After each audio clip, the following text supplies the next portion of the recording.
Hello, my name is Vasily Mazin. I'm the head of the AI laboratory of Mind Simulation Company. The topic of my report today is the limits of the development of strong AI.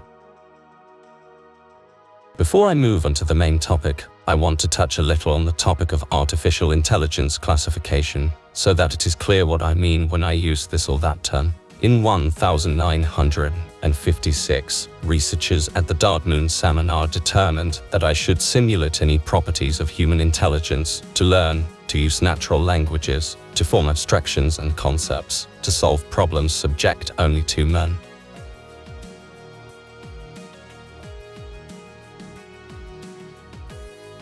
But in recent decades, the topic of AI has been raised several times. There have been several waves of interest in artificial intelligence, and the term has blurred a little.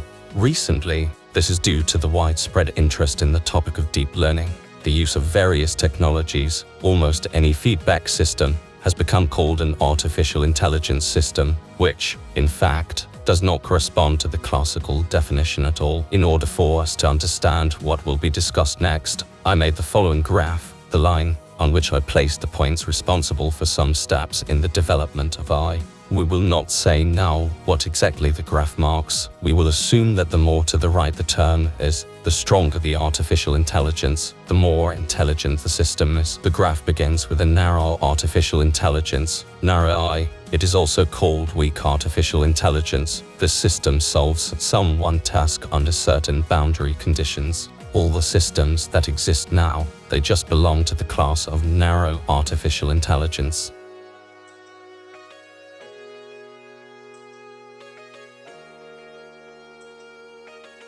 Usually such systems are based on a single technology. Deep learning networks are very popular now, but it can also be expert systems. It can be genetic algorithms. Such artificial intelligence, as I said, solves one problem and that's it, within a narrow framework.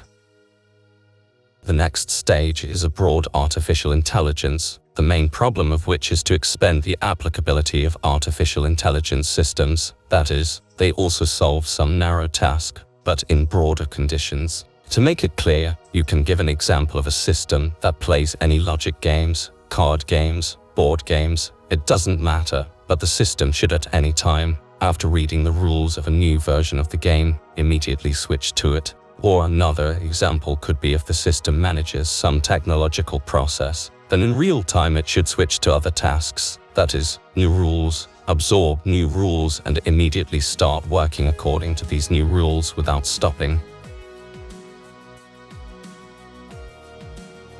Right now, most of the developments are aimed at these similar-looking systems to expand the capabilities of narrow artificial intelligence. Most likely, the tasks will be solved not by one single technology, but using a group of technologies. That is, some hybrids of technologies can be used to solve these problems.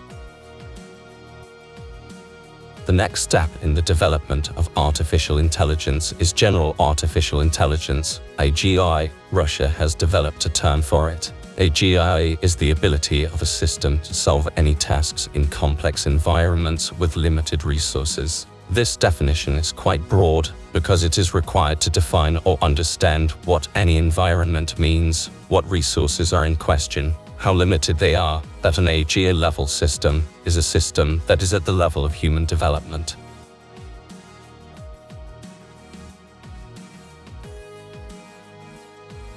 And even more questions arise when we move to the last stage of development. This is a strong artificial intelligence. It is assumed that as soon as artificial intelligence reaches the human level, it will not stop there, and at some point in time AI will greatly overtake human intelligence through its exponential development. It is precisely at the last stages of AGI and mainly strong artificial intelligence that I want to stop. When we talk about the development of artificial intelligence, especially strong artificial intelligence, in the literature, in various speeches, you can see two graphs. The first graph shows the exponential development of intelligence without any restrictions. In fact, this graph does not seem plausible. It is completely unrealistic without restrictions. The second graph is more real.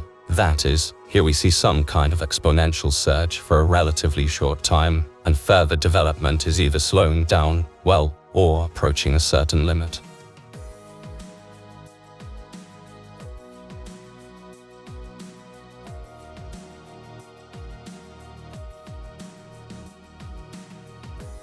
Before we talk about the limitations of artificial intelligence, well, rather than artificial, but intelligence in general, we still need to understand what intelligence is and what it does. If we discard the whole philosophy, then the intellect decides how it participates in 5 processes, which we will now consider.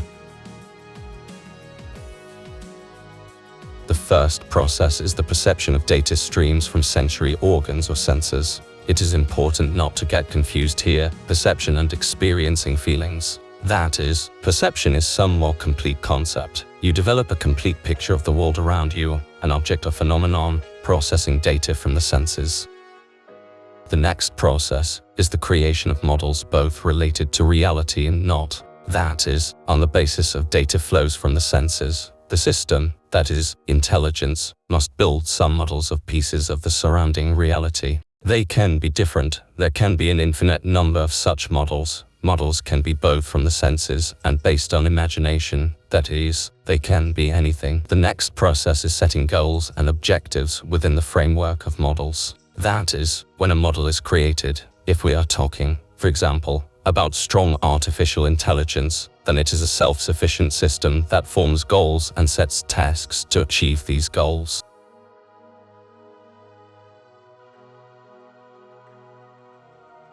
It is also important that strong artificial intelligence, according to the definitions, according to the concepts that are embedded in this term, it can change itself, that is, change parts of itself. And here it is important that in the process of changing himself, he does not remove those restrictions, those rules, those instinctive rules of his own that it is impossible to harm man and humanity. This is a very important task. The next process is the search for solutions and evaluation of the found solution. We can freely model an agent by giving him forms, any sense organs, any instruments of influence on the surrounding world. We can simultaneously launch several virtual worlds, where we can rapidly and simultaneously test a large number of agents. In addition, we can be there ourselves, through avatars and interact with intelligent agents, and we can simulate various virtual environments and various virtual realities, the parameters of which we want to simulate. Use various parameters. When they talk about limitations, they mean the limits of calculations. Yes, this topic is important, but not only the limits of computing affect the limitations of the development of both artificial intelligence and just intelligence. That is, in addition to the limits of calculations, this may include the problems of complex systems, the limiting frequency of system consistency, the complexity of hypothesis testing, and other possible limits of intelligence. If we are talking about the limits of computation, then the most well-known limit is called the Bremerman limit. This limit limits the number of calculations that a system of a given mass can perform. Well, most often, first they take a mass of 1 gram, a system with a mass of 1 gram. In general, all limits of calculations are based on fundamental physical constants, on the fundamental constants of our universes. If we are talking about the Bremerman limit, then these include the speed of light and Planck's constant, as can be seen in the formula. If you do some practical calculations, then a computing system weighing 1 kilogram can perform about 10 to the 50th power operations per second. If we take, as they often like to give examples, a system the size of the globe, that is, it is believed that one of the maximum, practically such large systems that a strong intellect can embody, then the number of calculations will be about 10 to the 75th power degree per second. The question is it a lot or a little? In fact, there is a huge class of tasks that are beyond the control of even such powerful computing systems. Such tasks are called transcomputational. An example of such a task can even be a game of chess. That is, if we consider a complete solution to the problem of playing chess, then it will require about n operations to the 120th power degree for its complete solution. That is, such a system will not be able to implement such a complete solution for a reasonable amount of time. Accordingly, the artificial intelligence algorithm needs to move on to some heuristics in solving such problems. As I say, the class of these problems is quite large, which is not solved by direct calculations. Consider other limits of computation. This is the Bekenstein limit. It limits the amount of information that can be contained in a limited area of space that has a finite amount of energy. Well, since there is a connection between energy and mass, then rewrite it in the form that is on the slide, with radius r and mass m. If we recalculate the Bekenstein limit for a body, for a system the size of planet Earth and the mass of planet Earth, then we get 10 to the 73rd power bits that can be contained in such a system. The next limitation is the Lentau principle, which sets the lower theoretical limit of energy consumption for calculation. Well, the slide shows the formula for the minimum processing energy of 1 bit of information at body temperature T. Well, in this case, we have 10 to 33rd power hertz by 1 joule. I note that all the above limits are theoretical, and most likely practically unattainable. The only question is how close we will be able to approach these limits and how effective it will be to approach them.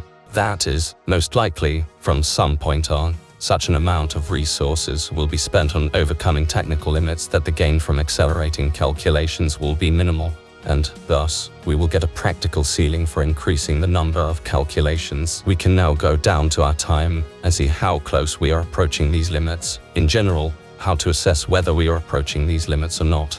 Let's look at 2 more units that can be measured. The first unit is the frequency of processors, and here you can see that the frequency of the processor has practically not increased over the past 20 years. That is, it has gained a foothold in the area 4 to 5 GHz, and in the mass market it keeps this way. The second thing to pay attention to is the technical processes. If we look at the graph of the development of technical processes, how much the size of transistors decreases, we will see that there is far from an exponential growth, like the number of transistors per computing device, and the graph is even more like a hyperbole. That is, the further we go, the more difficult it is to overcome the physical problems of minimizing the same transistor. When we talk about the limits of computing, we consider computing systems in some homogeneous structure consisting of the same type of computing elements. Artificial intelligence will be a complex system consisting of a large number of specialized subsystems that differ both architecturally and in terms of the element base, and complex systems have their limits and limitations. I will not go into the theory of complex systems in depth. I will emphasize only some conclusions. The first conclusion is reliability. In order for the system to be reliable, multiple duplication of subsystems and individual elements of subsystems will be required. This leads to the fact that artificial intelligence will have a large number of duplicate subsystems, and its computing power as a whole will decrease. This should also include management and control. In order to control the work of individual systems and subsystems, it is necessary to increase the hierarchy levels of such systems. That is, there is a supersystem that controls the work of the underlying ones. Again, this leads to a loss of the overall computing capacity of the system as a whole. An even more difficult problem that stands here is unpredictable emergence, that is, how the system as a whole will behave. This does not add up to conclusions about the work of its individual systems. The problem here is that this emergence, to predict it, is a transcomputational task. That is, by the example of how I talked about chess. Another problem is signal distortion.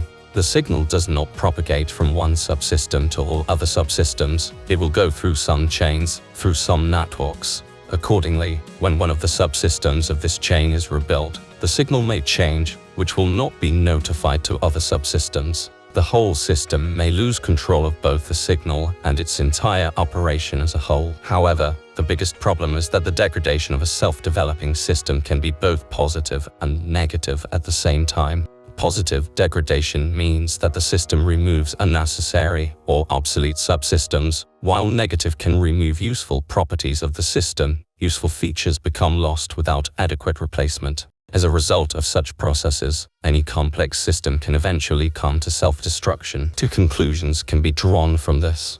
Developing a strong AI as a singleton is most likely impossible. It will self-destruct in the process of self-evolution. The emergence of a strong AI requires the creation of a huge number of modified versions of it, which will generate the next modified versions and thus participate in the evolutionary process in which most AI instances will die. The following limits also apply to systems. This is the maximum frequency of system matching. Suppose that in order to develop some solution, it is required that all subsystems coordinate their work, that is, exchange signals, and the system makes the final decision. In this case, the limit will be the speed of light. For a computing system with a diameter of 1 meter, the number of decisions per second will be 300 millions. The system will be able to accept 300 megahertz of coordinated decisions per second. If we look at a computing system the size of the globe, the frequency will be only 24 hertz. This is the maximum limit, because it is unlikely that in one act of calculations, in one such consistency, the solution that is needed will be developed. Most likely, many such approvals will be required, and accordingly the speed of the system will drop even more. Thus, the larger the physical size of the system, the slower it thinks. This again limits the size of a strong AI. A fully self-sufficient strong AI can be too big. The risk of death for him increases in proportion to his size. The next important problem and limitation for intelligence is the difficulty of testing hypotheses. The further progress is made in building adequate models of the surrounding reality, the more precise tools are required for further study and more precise and subtle impact on the surrounding world. This will also require even more resources and time. Here are some examples. The first of them is a hadron collider for the study of matter in the microcosm. It took 7 years and $6 billion in financial equivalent to create such a device. However, it should be borne in mind that a huge amount of information is generated annually and a huge amount of energy is required for its operation. The next example is the James Webb Telescope. It took $10 billion and 19 years of work to develop it. And another important example, another important technology is the creation of a factory for microchips. Here is an example of a future Intel factory where they calculated that it would take 10 years and $100 billion to create and modernize it. Considering all this, let's go back to the schedule of the limit of intelligence and change it a little. I added 2 dots. Firstly, the first point from which the graph starts is the level of human intelligence. Over the past 10,000 years, as long as man exists, human intelligence has not changed completely. There is no biological evolution here, man has not changed. However, we should not forget that there is a humanity that has been developing all this time. The second point is a marker of where humanity is now. You can see that the graph has an inflection point, and the most interesting question is where is humanity, before the inflection point or after? And that's what I was talking about today. We see a slowdown in progress in the case that the further we go into the study of the world around us, the more resources are required. I have seen the study of this issue, and that there is an exponential growth of the resources involved in further study. All this suggests that humanity has most likely crossed the inflection point, and further, the intellectual development of humanity as a whole and the costs of new research and new technologies are beginning to grow exponentially. What does this mean in connection with the problem of strong AI? And the fact is that even if there is a general artificial intelligence, and when it appears, which in principle I am sure it will appear, then the process of its cyclical improvement, and here it is not necessary to compare him with a person. He does not need to catch up with man, he needs to catch up with humanity. And here the complexity of the task arises billions, and maybe trillions of times, than just catching up with a person's intelligence. And this is even despite the fact that all the information resources of humanity can be available to him. Another conclusion that can be drawn is that even if a strong artificial intelligence appears and overtakes humanity, it will not be fatal for humanity. Since there is a slowdown after the inflection point, a slowdown in the level of intelligence, then the separation will not be fatal. Humanity will most likely be able to understand, not a person, but humanity as a whole. Using all the tools developed at the moment, all the concepts, the power of science and all the people who work here, humanity will still be able to understand what a strong artificial intelligence is doing now and where it is moving.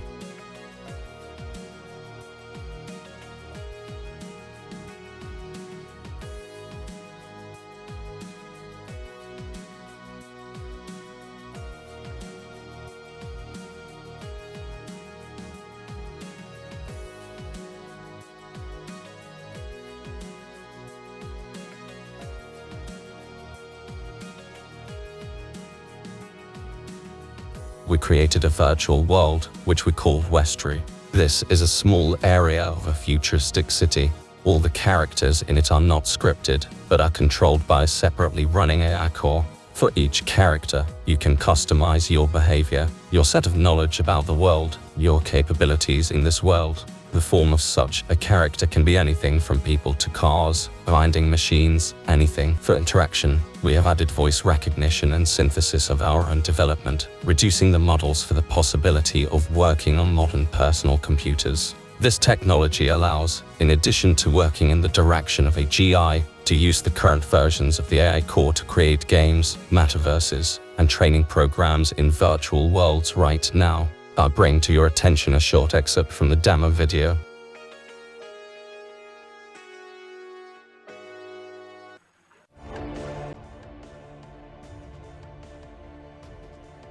Let's look around and find the first NPC to talk with. The artificial intelligence is independent from language. To demonstrate it, our CL unit will ask questions in Russian, but answers will be in English.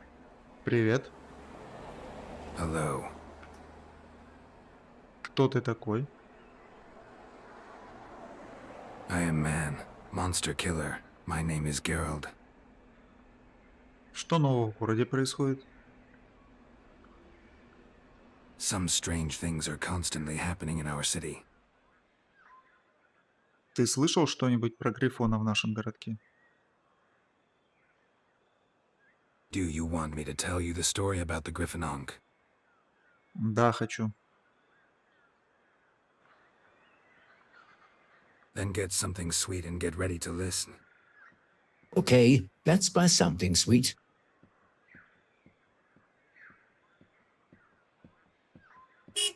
It seems this car wants to talk to us. Привет. Hello, I am very happy that you came to me. Как тебя зовут? My name is Belosneshka. Я могу купить тебя? Yes, I am not that expensive. Какая у тебя максимальная скорость? 610 kilometers per hour. Can you tell me, please, whether you like driving fast or slow? Я люблю спокойно ездить и наслаждаться поездкой.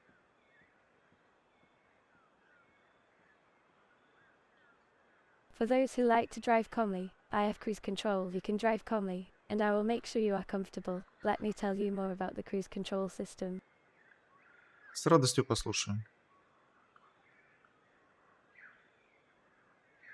Cruise control is a system which allows the car to travel at a constant speed, set by the driver. When driving long distances on the road, all a person has to do is steer. Что насчет твоего объема багажника? I have a medium-sized trunk, but it is enough to go shopping. А какой у тебя объем топливного бака? 50 liters. I had no luck with the fuel tank. Do you often drive without making a stop? Ну, часто приходится. Что такое? You may not have enough of my fuel tank capacity for a long drive. My model has the advantage that you can use part of the trunk instead of the tank. Можешь сказать, какая у тебя коробка передач стоит? What kind of transmission do you like best, manual or automatic? Механика, конечно же. I am sorry, but I have an automatic transmission, but you can always change my transmission. Transmission replacement costs only 10,000 Psy coins. И сколько ты стоишь? 150,000 Psy coins. Пока. It was nice to see you again.